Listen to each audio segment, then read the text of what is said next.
G'day guys, welcome back to my channel. My name is Wildkard. Thank you for watching the Wildkard Rugby Show. Like, comment, and subscribe. And yes, you are here today because we are just a few days away from the greatest club tournament in the world, and that is Super Rugby. Okay, and good news for me because according to the interwebs, the Waratahs gonna win this year. Cause Joseph Swali, $5 million down the drain, better deliver a championship, I guess. And yes, that'll be good. I mean. I'm hoping that Red's gonna win this one, but hey, any Australian team winning Super Rugby will be a good year for me. And yeah, I mean under Dan McKellar, I don't know, but the with the Rebels gone and all the talents that's been dispersed into the other clubs, Australian teams are much stronger than they were, slightly stronger, I guess. Than they were in previous years. So yeah, there might be a chance that we get very close. And yeah, we'll have to see. It's a roll of the dice, I guess. It is better chance than previous years. But hey, Waratahs winning. It's definitely been talked about here in Australia quite a bit. But hey, there's another little thing going on right now. It's the Six Nations. A lot of news came out of this on the weekend, and obviously the biggest one, Warren Gooseland, right? Sorry, Warren Gatland.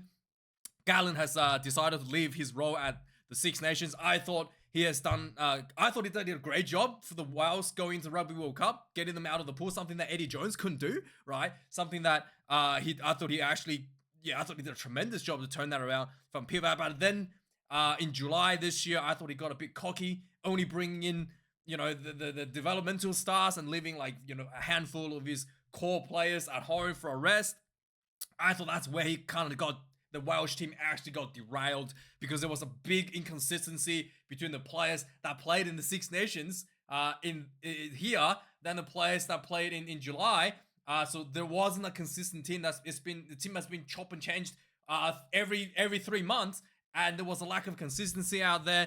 All the stuff that's been building, from Six Nations last year was just been thrown out the window. In fact, if Warren Gatland has kept a young team, even just a young team, from the Six Nations all the way to Six Nations this year, and stuck to them, I think he actually probably could beat Italy this week on the weekend. At least beat Italy on the weekend. And but yeah, just the chop and changes really broken up the consistency for the team, and it's 100% his fault. He made the decision, and I think that it's really not much, no one else to blame except for Gatland. There were some talks that the players weren't good enough, but Gatland's the one that made the selections, and he's got a time to develop the players, and he didn't quite give everyone the opportunity to grow as a team. And it is what it is, and I think that it is going to be a tough position for Wales. But and the other big news obviously is the French losing to England. Some accusations that France was overconfident, which I don't think was true. I think for me, I talked about this on my review. The issue is that the French hasn't played that many away games, and they've been feeding on the home crowd in the Six Nations and the Rugby World Cup, and suddenly to be kind of away in front of a hostile crowd, they started to choke. You showed on the weekend there was a number of tries, there were at least three tries that was botched just because of poor handling errors. You literally just had to catch and put the ball down, and they botched that, including Antone Dupont, the guy that apparently was touted as going into the match as something that's built by the AI. I didn't think the AI was that good yet. They still couldn't figure out how to they still couldn't figure out how many R's is it in strawberries or something. There's still something that's still challenging, but hey, apparently he's that good. He could have been an AI, but even if he is an AI, right, there is still an issue that I kind of talk about in my review, and I talk about some with you guys in the comment section.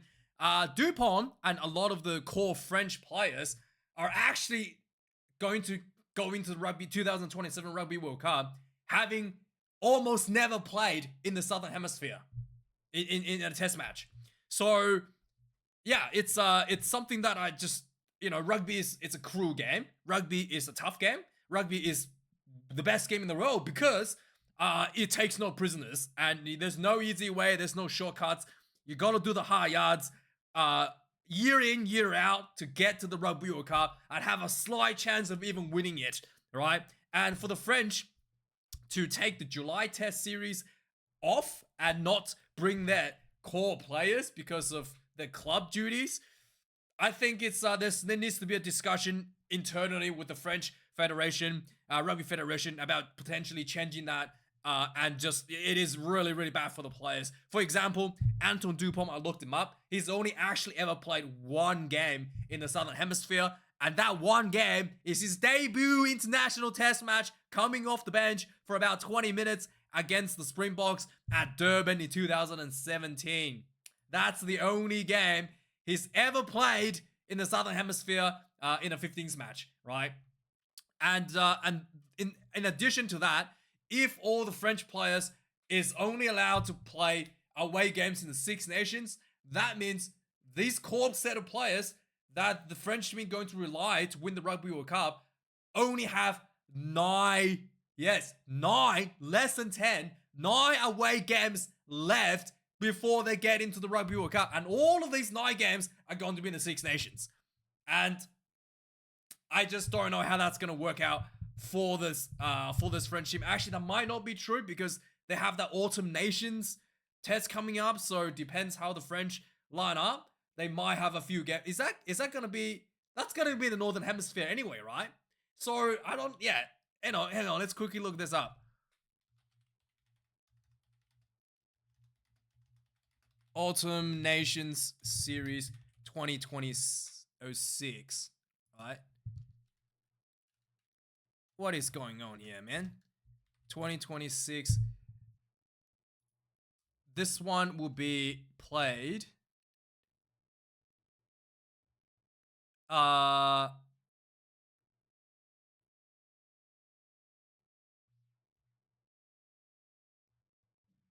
Where is this gonna be played at? Are they just gonna be played on different part of the nation? Where's? Oh yeah, it's gonna be, yes, it's gonna be wait, it's gonna be in England, right? It's gonna be England. Yeah, it's gonna be in England, isn't it? 2026 is gonna be, yeah. So again, it's gonna be Northern Hemisphere.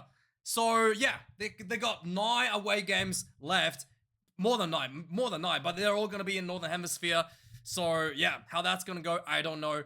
And obviously the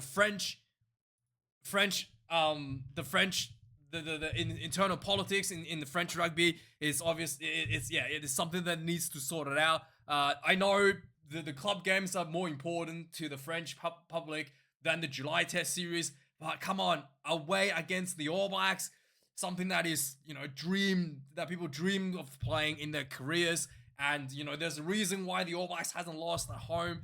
It is just one of the things you need to get the experience to play away. It's so difficult to win away games. It's really where the characters are built, especially in the games like going to New Zealand. And if you don't bring your best players, they're never going to get that experience. And the Rugby World Cup, like literally playing in New Zealand in a away game is literally the closest you can get of playing against in a Rugby World Cup, in a Rugby World Cup semi-final or a final.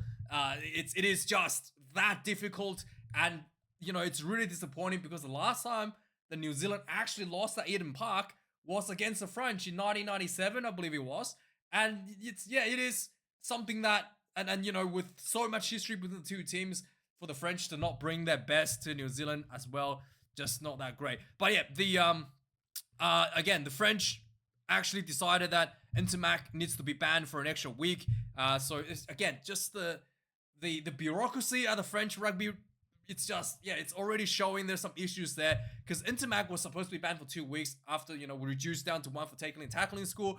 But apparently, the bureaucracy thinks that the game, even though he was banned in the last round of the Six Nations, he was supposed to be playing, and therefore this week, which is a week off, he was supposed to be able to play in club rugby. Is technically he's not allowed to play because he would have been considered a week off should he had played last weekend, even though he didn't play. So this week he's not actually counted towards the suspension.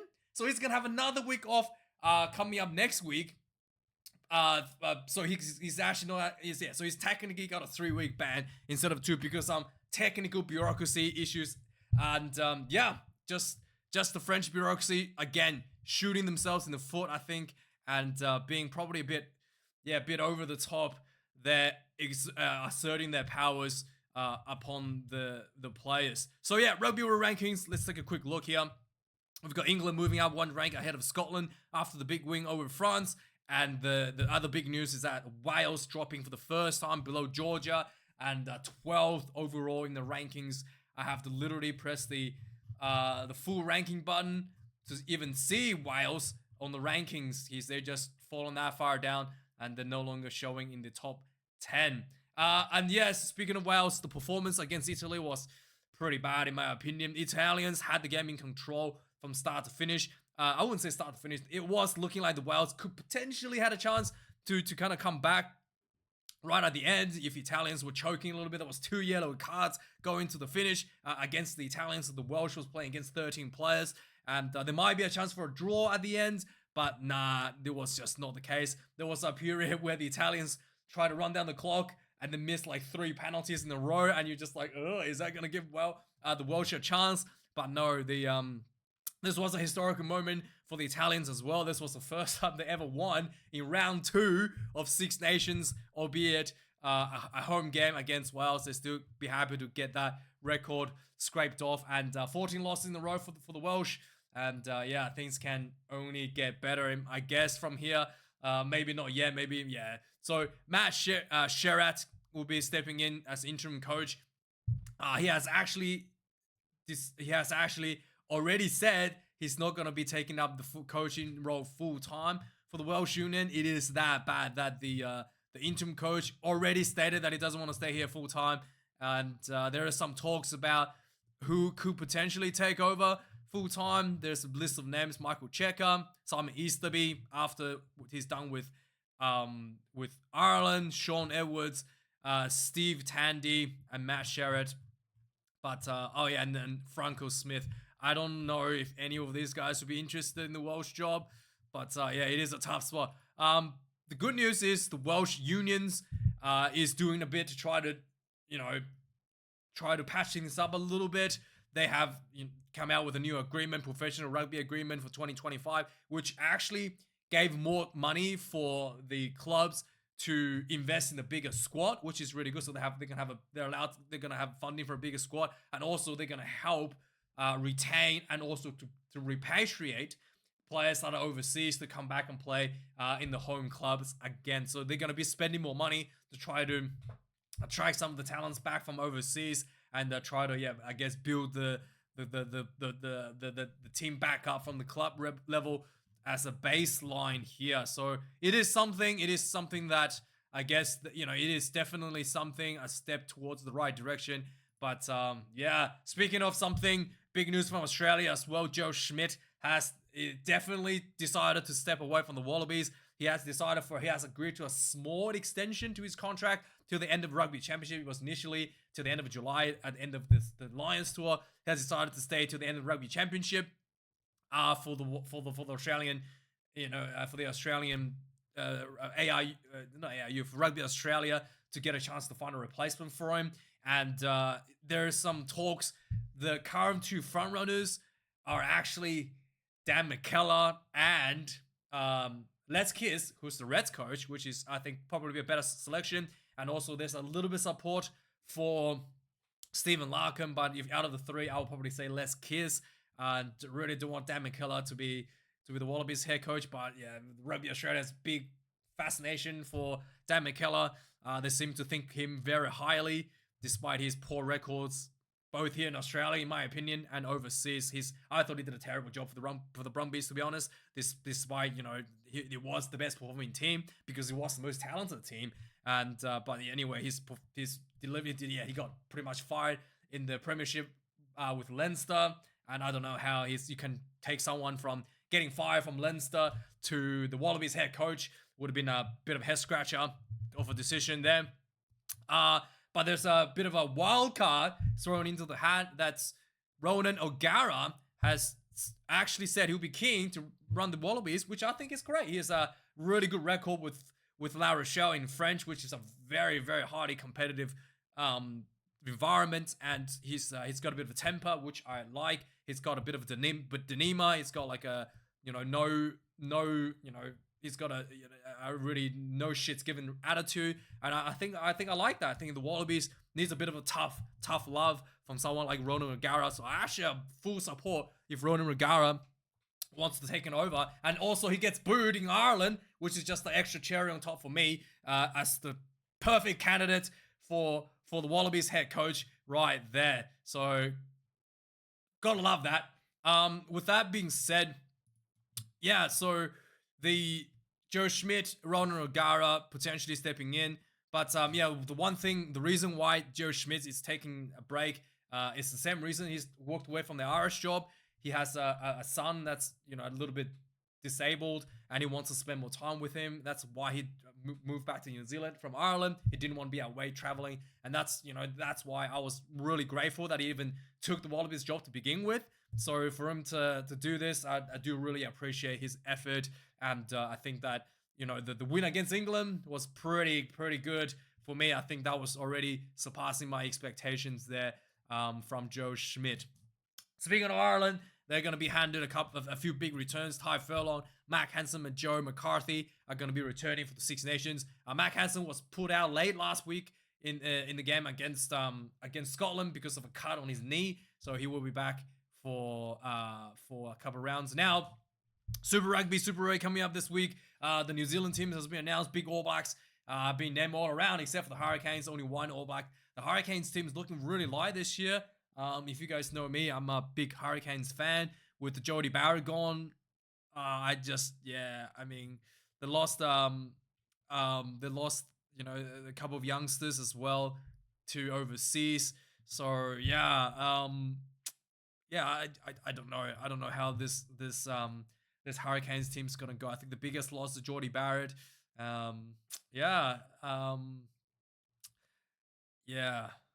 Not sure.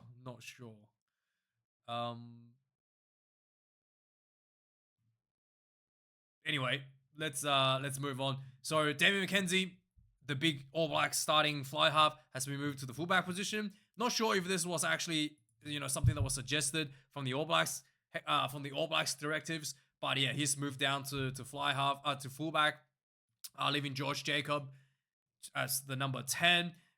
Pretty strong team for the Chiefs, to be honest, and he's going to be staring straight at Beauden Barrett, who's also been put at 15 for the Blues. I was expecting Beauden to be number 10, but the way that the Blues play, they don't really play with the 10, to be honest. Harry Plummer is just there as a glorified goal kicker, essentially.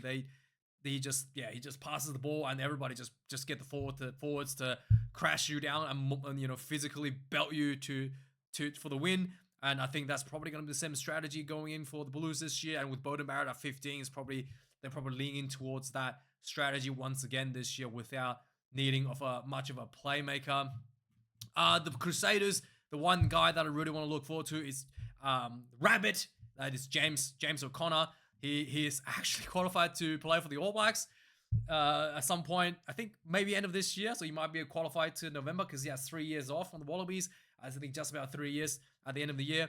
And so if a couple of injuries should hit the All Blacks camp, James O'Connor could be called up to be on the bench, and that'll be something. That'll be something for us to celebrate for the veteran Rabbit and his illustrious career, I suppose.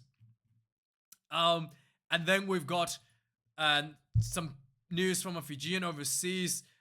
Masavesi Dakuwaka was sacked from his D12 club because he allegedly bit his teammate at a night out.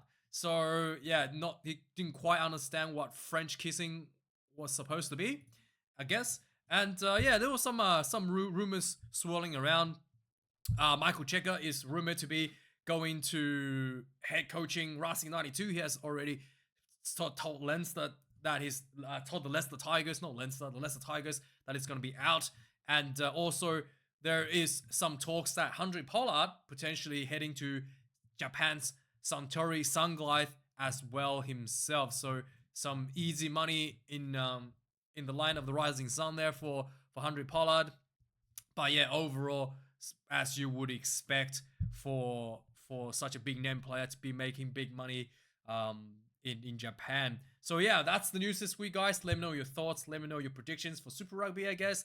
And I'll have a week off for Six Nations. And yeah, I'll see you guys this weekend for the Super Rugby review. And thanks for watching. Let me know your thoughts about the French selections. And cheers.